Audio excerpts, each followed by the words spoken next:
Ceci est un livre audio autogénéré par Google. Duchamp et Malevich. Collection Eidos. Dirigé par Michel Costantini et François Soulages. Série Retina. Manuela de Barros, Duchamp et Malevich. Art et théorie du langage. Éric Bonnet, SLDD, Le voyage créateur. Michel Gironde, SLDD, Les mémoires de la violence. François Soulages, SLDD, La ville et les arts. À partir de Philippe Cardinali. Série photographie. Michel Jamet, Photo manquée. Panayotis Papadimitropoulos, Le sujet photographique. François Soulages, SLDD, Photographie et contemporain. François Soulages et Julien Verhaeghe, SLDD. Photographie, médias et capitalisme.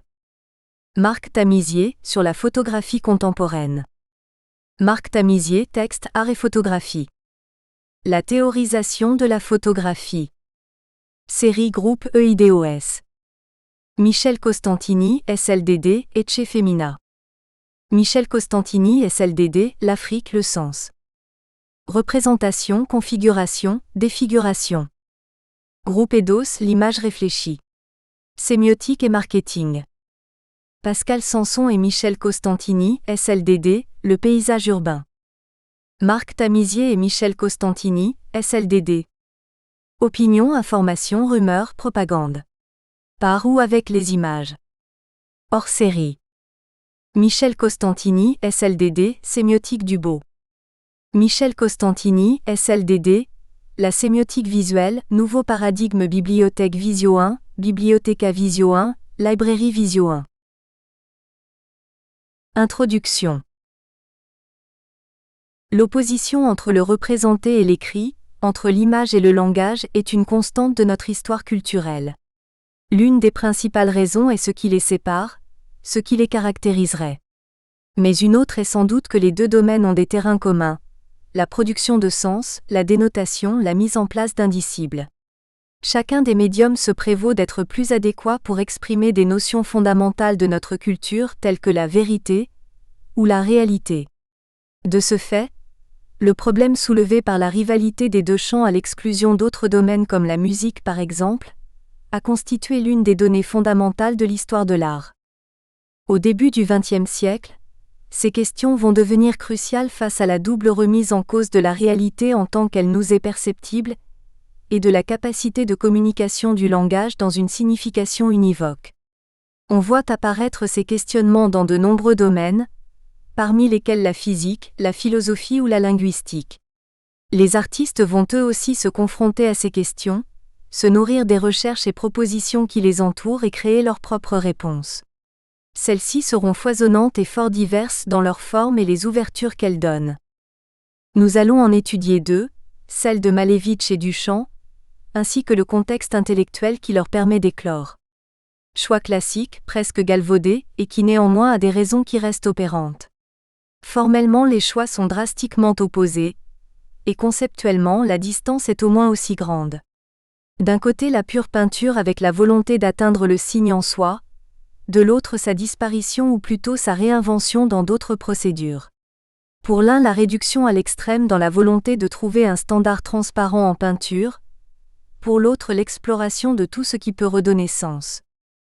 Pourtant pour chacun des deux artistes, un des éléments déclencheurs est le lien avec l'écriture, dans la tentative de théorisation ou en miroir des essais plastiques, et la proximité avec poète Klebnikov, linguiste Jacobson ou philosophe interrogeant l'efficacité du langage Wittgenstein.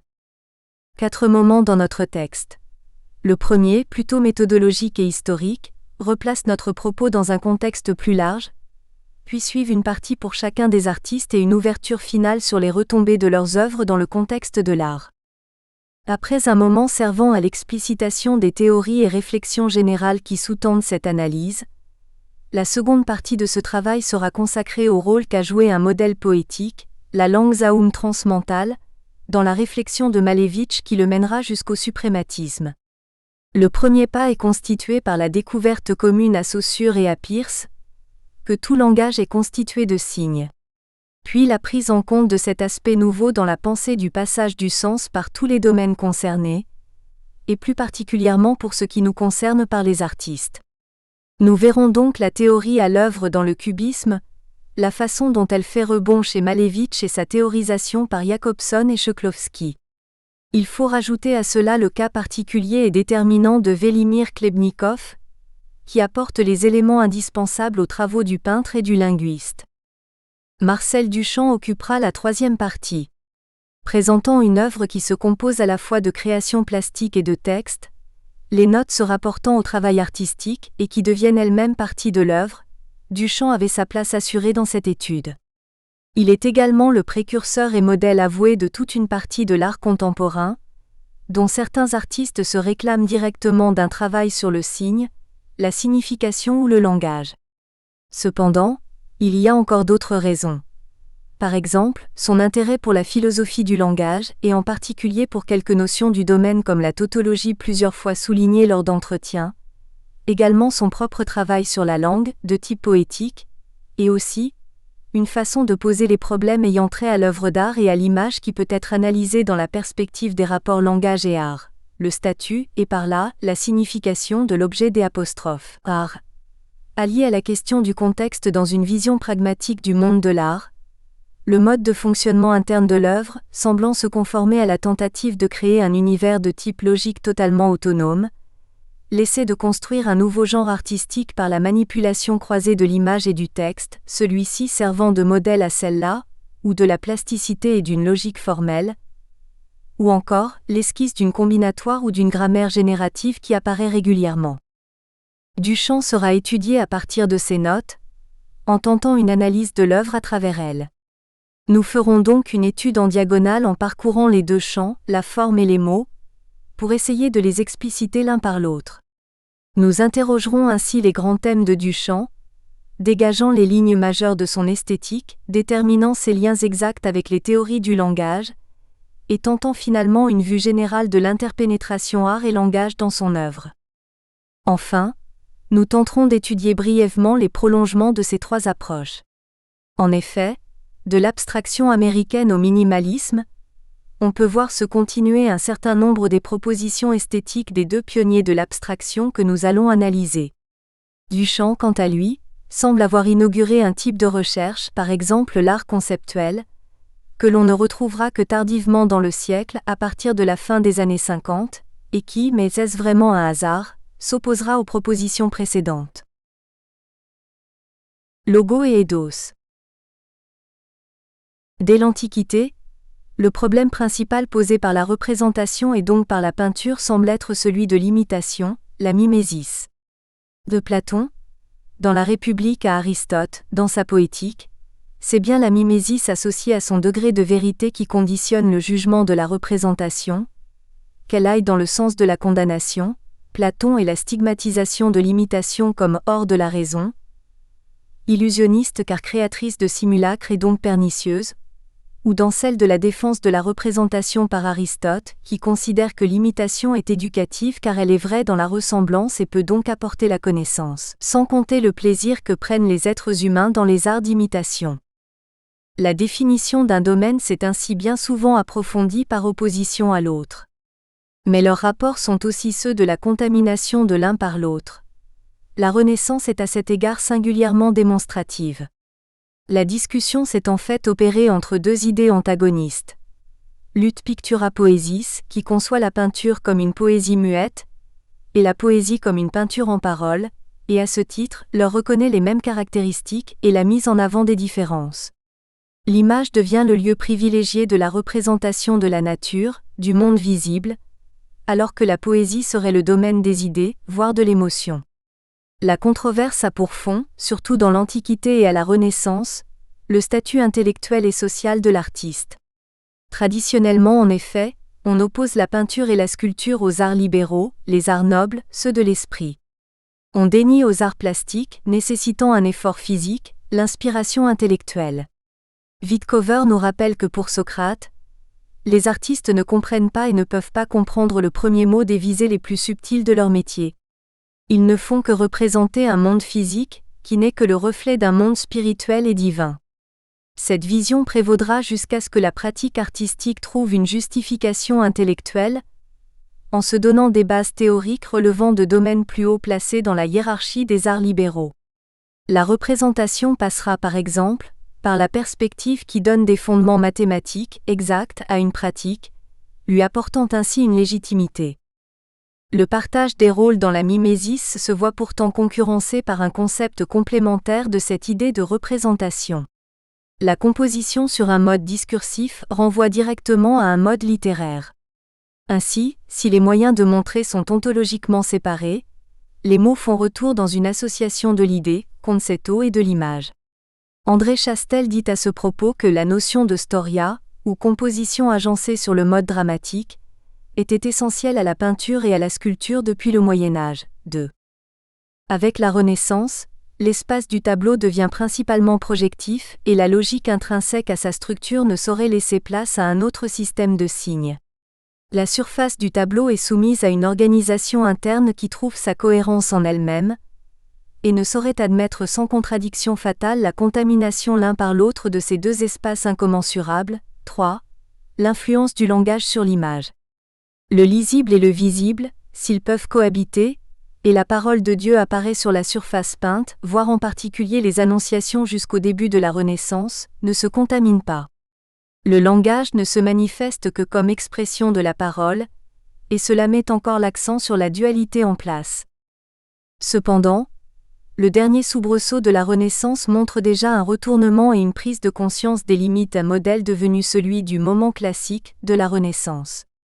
Une complémentarité se forme entre art du verbe et du son, et art de l'image et des formes autour des années 1540 à 1550, période charnière. Il n'y a plus rien de simple, écrit André Chastel. Rien n'est clair, sauf le sentiment d'une irréductible complexité plus précieuse finalement que l'ordre, l'équilibre et la raison auxquels bien sûr on ne cesse et l'on ne cessera jamais d'aspirer, avec des arguments de plus en plus forts. L'illusion perspectiviste s'entendait jusqu'alors comme lieu de construction intellectuelle. La passion, l'affectivité surexhibée vont lors de la crise du modèle classique renaissant faire contrepoids et exacerber l'espace spirituel de la peinture, en faire le domaine d'une activité mentale démultipliée. Pour Chastel, on y trouve ce qui précisément n'a pas d'équivalent dans le vocabulaire et l'écriture. À l'espace visuel se superpose un espace mental, intérieur, affectif. Dans l'art ancien, d'autres systèmes d'interaction, en dehors de la sphère artistique à proprement parler, pourraient être considérés, qui montreraient des connexions d'un autre ordre et auraient sans doute un éclairage à apporter sur les modifications de la dichotomie des deux genres au XXe siècle. Je pense par exemple à la devise comportant une figure et un texte. Selon Leibniz, la figure doit suggérer à l'esprit quelque chose ni trop commune ni si inconnue qu'elle ne puisse être reconnue sans l'inscription. L'inscription d'autre part doit subsister par sa valeur propre. Il s'agit donc de signes figuratifs redoublés d'un texte, le corps et l'âme. On peut également penser à des systèmes de codes tels l'Iconologia de Cesare Ripa, 1595, Code et encyclopédie des abstractions figurées, qui lie de faits symboliques et significations dans un entremêlement des genres. À l'approche du XXe siècle, la réconciliation des deux antagonistes prend le pas sur la rivalité. Que ce rapprochement aille de pair avec une réforme des codes visuels n'est pas un hasard. Sans doute en est-ce une condition. L'apparition, ou la réapparition, de l'écriture dans la surface du tableau coïncide avec le démantèlement de ce qu'avait été la représentation jusqu'alors. Sans rompre encore avec la figuration, le rôle limitatif de la représentation comme lieu d'imitation descriptive éclate. L'image devient elliptique dans sa signification, elle perd ses contours. La mimésis s'éloigne au profit d'un nouvel espace, lui-même combinaison d'espaces, dont l'espace sémantique. Si l'évolution du système iconique concorde historiquement avec l'apparition du langage comme élément plastique du tableau parmi les données picturales traditionnelles, c'est que la contamination de l'un par l'autre est commencée. La hiérarchie qui organisait le débordement de l'un dans l'autre se trouve tout à coup anéantie. Certains ont vu le signe de l'influence déstructurante du langage dans le tableau déjà avant le début du siècle IV. Pourtant, le changement le plus radical va se produire avec le cubisme. L'émergence du modernisme va de pair avec l'envahissement progressif, mais néanmoins éclatant de la sphère de l'image par le langage. L'incursion des mots dans la peinture peut s'observer de tout temps, Pourtant, c'est avec le XXe siècle que le langage devient un outil privilégié de l'art.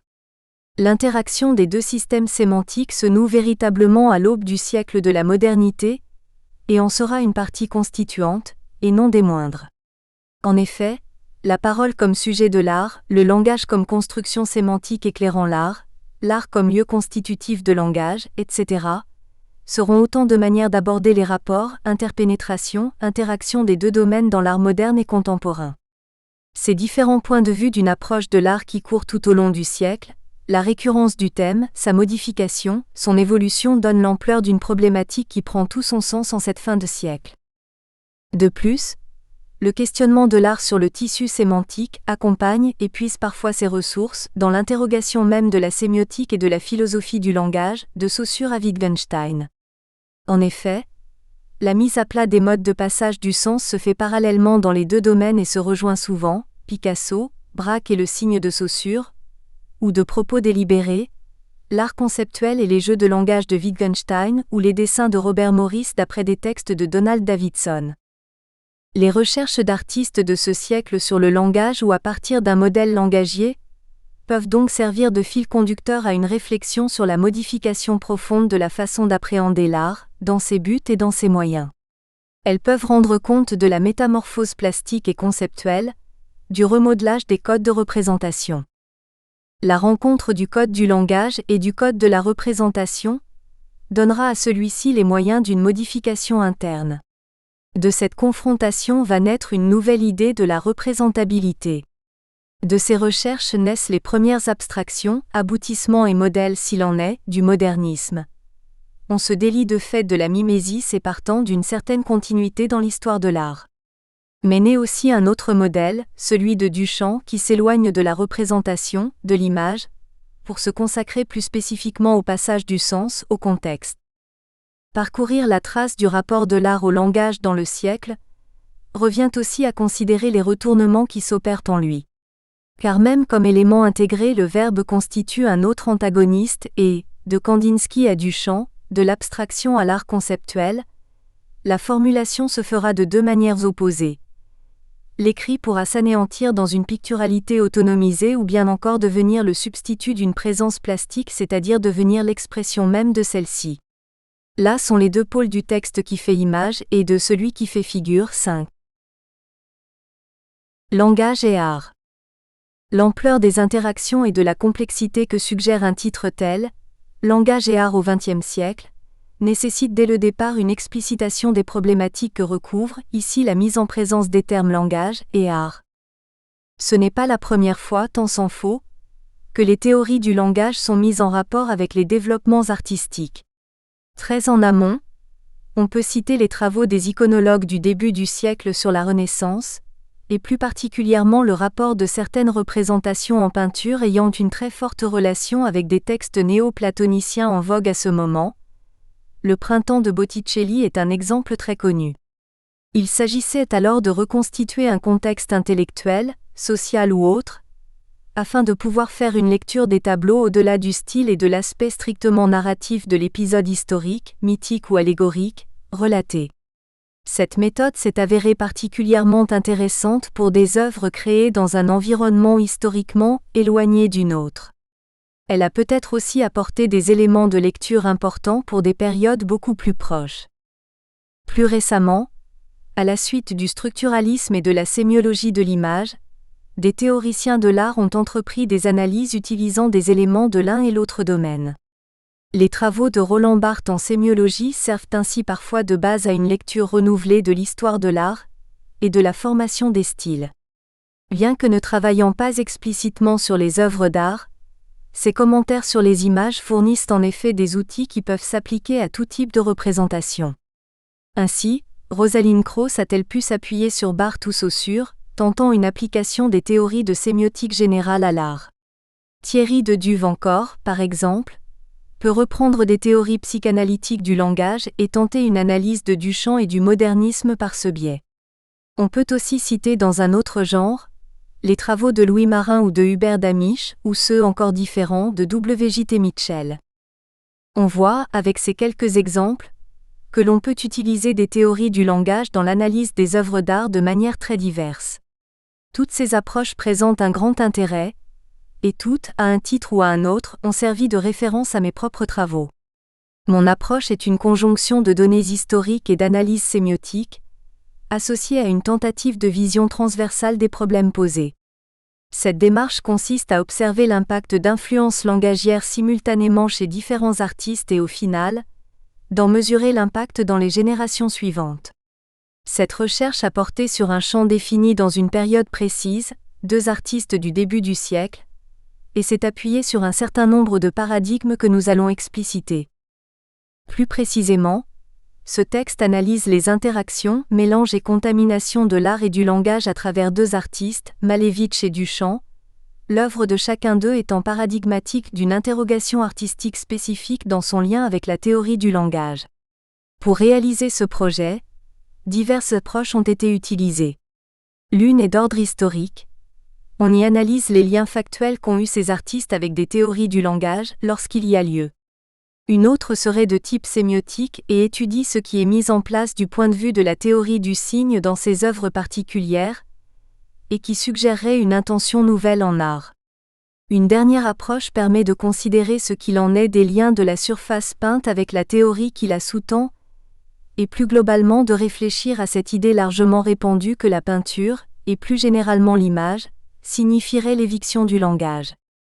Le champ historique de cette recherche est celui de la 2e décennie du XXe siècle, moment particulièrement foisonnant en art, mais également moment d'aboutissement d'une série de réflexions qui amènera une nouvelle représentation du monde et des êtres, dans des domaines aussi différents que la sémiotique, la philosophie du langage, la psychanalyse, la logique, la physique, etc., domaines bouleversés ou même créés dans la période précédente.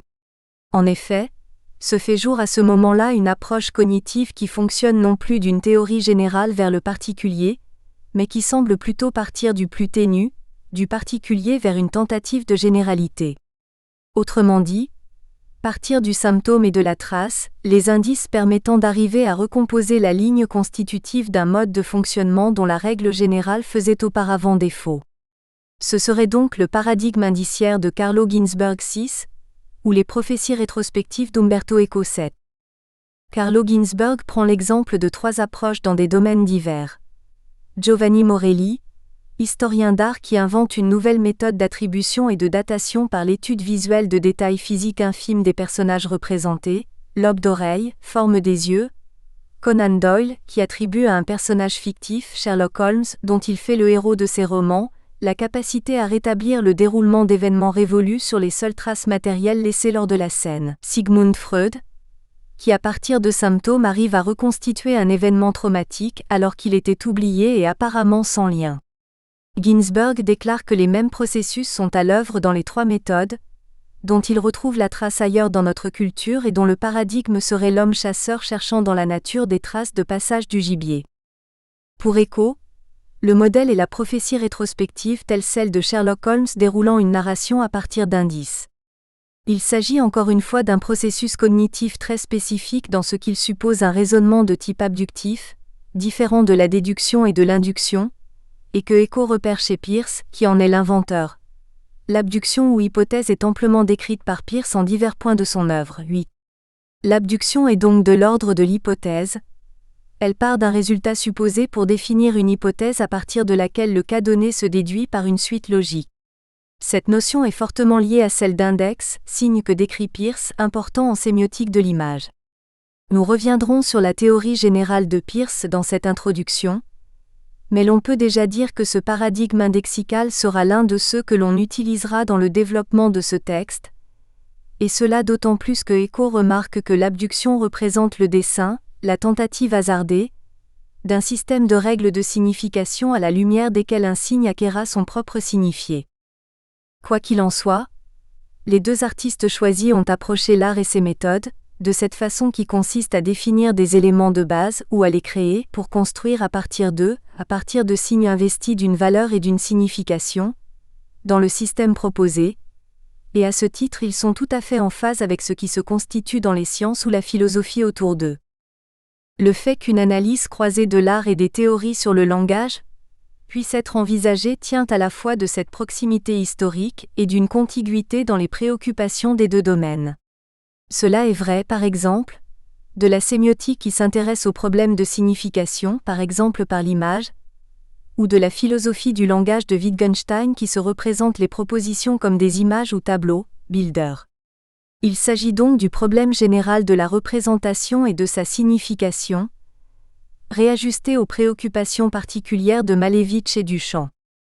Le choix de ces artistes s'est imposé de lui-même pour diverses raisons. En premier lieu, leur intérêt pour la théorisation de leur pratique artistique, allant jusqu'à la mise en place d'une théorie de l'art en soi, ou en ce qui concerne Duchamp, un travail sur le langage parallèle aux réalisations plastiques, redoublement des œuvres par un réseau de notes, leur donnait déjà a priori un statut, celui de l'artiste écrivant. Les différences entre ces théories, parties parfois de prémices identiques et à l'intérieur d'un même genre, celui de l'abstraction, aboutissant à des résolutions plastiques évidemment dissemblables et parfois contraires, donnait également la possibilité de couvrir un assez large champ quant aux modèles de référence des artistes et à leurs possibles influences. D'autre part, tous deux ont eu un ascendant considérable et d'importantes filiations qui elles aussi montrent des rapports à l'image et au langage fort divers. Du monde du silence de l'abstraction américaine,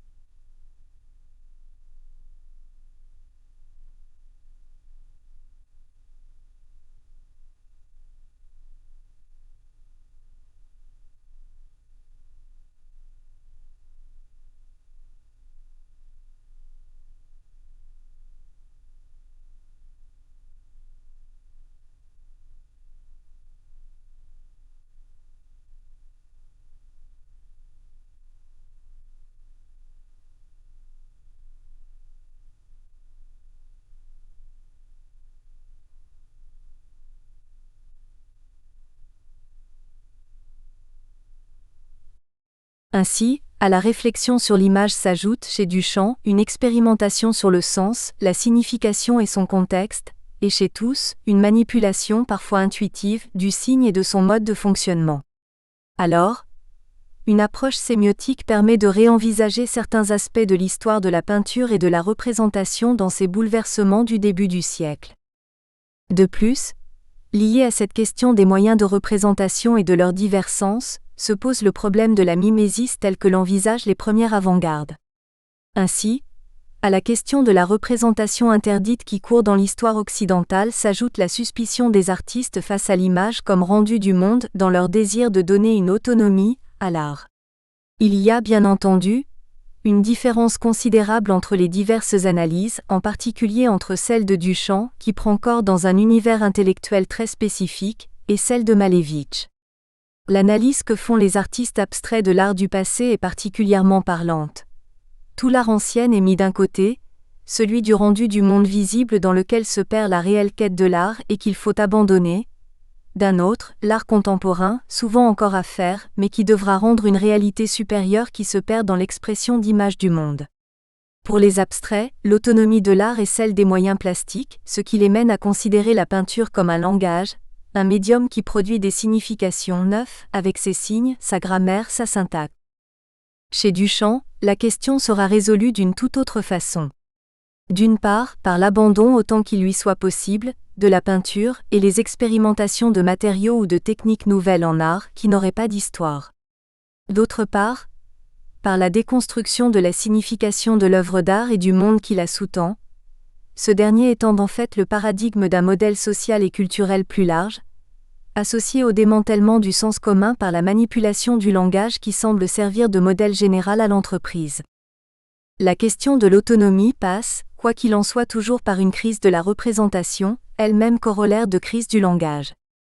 Bien entendu, on a pu observer cette crise du langage dans la littérature et dans la poésie. On peut la voir également dans la philosophie du langage, dans ses débuts plus particulièrement, avec la suspicion générale à l'égard des langues naturelles, par opposition à des langues artificielles et parfaites. On peut imaginer également une proximité avec les réflexions de la psychanalyse sur le dérapage verbal, corollaire d'une faille interne, qui enlève toute transparence au langage pour lui octroyer des couches successives identiques à celles du psychisme, empêchant toute immédiateté. On la voit encore dans la plupart des groupes d'artistes d'avant-garde, futuristes italiens, dadaïstes ou aveniriens russes. C'est en fait le signe de l'aboutissement d'une pensée autoréflexive sur la culture, les représentations du monde, la signification et la véracité de ces mondes de la pensée, en fait, la mise en perspective des fondements de tout cela. Par ailleurs, une recherche qui traite des rapports art et langage est très vite confrontée à un problème plus large qui est celui du rapport image-langage, et à cette idée que l'image signifie l'éviction du langage. Très vite apparaît le fait que dans les exemples choisis, non seulement ce n'est pas le cas, mais que l'un se nourrit de l'autre. Chez Malevich, les nouvelles propositions picturales sont construites plastiquement et verbalement, mais il semble également qu'elles ne puissent fonctionner l'une sans l'autre. En effet, si l'on considère l'idée que l'abstraction consomme le partage de l'image, mettant l'accent sur les données syntaxiques, celles qui ont trait au médium, en enlevant les données de type sémantique, contenant l'aspect narratif de l'œuvre, on accepte alors d'une part que la peinture soit effectivement muette et d'autre part que puisque les tableaux fonctionnent néanmoins, les peintres aient achevé une grammaire des couleurs 10 et des formes autonomes. Pourtant, la signification de ces œuvres n'est pas tout à fait aussi close sur les matériaux. Les écrits théoriques donnent en effet un supplément de sens. Et il ne fait à mes yeux pas de doute que les toiles ne sauraient pleinement fonctionner totalement sans eux. Chez Duchamp, c'est la tentation inverse que l'on peut observer. Faire de l'art sans image, et peut-être même c'est la lecture qu'en feront les conceptuels, de l'art uniquement avec des mots ou des concepts, et qui relève pourtant du champ des arts plastiques. Sémiotique et philosophie du langage. De la linguistique à la sémiotique, de la sémiotique à la philosophie du langage, il nous faut rapidement reprendre les théories du langage qui serviront de base à notre analyse afin de clarifier le propos général, c'est-à-dire l'élaboration de la notion de signe, qui bien qu'apparaissant dans l'Antiquité prend en tant que telle une toute autre ampleur et la première philosophie du langage. Au début du siècle, Ferdinand de Saussure 1857 à 1913 s'attache à créer une nouvelle science qu'il nomme sémiologie et qui étudie la vie des signes au sein de la vie sociale. Elle nous apprendrait en quoi consistent les signes, quelles lois les régissent. La linguistique n'est qu'une partie de cette science, les lois que découvrira la sémiologie seront applicables à la linguistique. 11. Approximativement au même moment, Charles Sanders Peirce, 1839 à 1914, débute ses travaux dans un domaine nouveau, la sémiotique.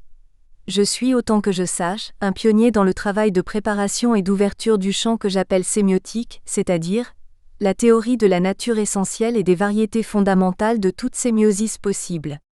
12. La sémiosis étant le processus dans lequel quelque chose fonctionne comme un signe, Maurice Ch.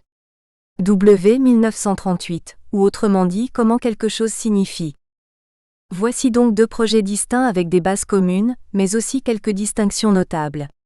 Il s'agit d'étudier comment certains objets fonctionnent en tant que signes, dans leur essence et non pas, comme d'autres sciences, dans des aspects particuliers, et cela dans le...